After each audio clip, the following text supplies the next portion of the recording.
Good morning. আজ হচ্ছে শনিবার। তো আজ ডিপার্টমেন্ট ছুটি। আর ডিপার্টমেন্ট ছুটি মানেই তো একটু বেশি করে ঘুমানো। যদিও ডিপার্টমেন্ট থাকলে খুব একটা তাড়াতাড়ি ঘুম থেকে উঠতে পারি না, বাট ওই আর কি চেষ্টা করি। তো যাই হোক, এখন আমি যাব কি ব্রেকফাস্ট করব। ব্রেকফাস্টে আজ মুড়ি, আম আর তার সাথে কলাই সেদ্ধ আছে। তারপর আর কোনো ভিডিও ক্লিপস আমার নেওয়া হয়নি। 1টার দিক করে স্নান করলাম, এবার বসবো লাঞ্চ করতে। আজ লাঞ্চে আছে মাছের ঝোল আলু পেঁপে দিয়ে, মোচার তরকারি, আম ডাল আর চাটনি।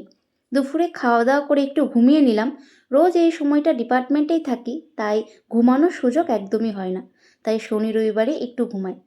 যাই হোক, আজ সন্ধেবেলায় অনেক দিন পর ঝালমুড়ি মাখা খাচ্ছি। মুড়ি মেখেছি আর তার সাথে আছে লেবু চা। কিন্তু যতই ঝালমুড়ি মাখো না কেন, ট্রেনের মতো কিন্তু এতটা পারফেক্ট হয়ই না।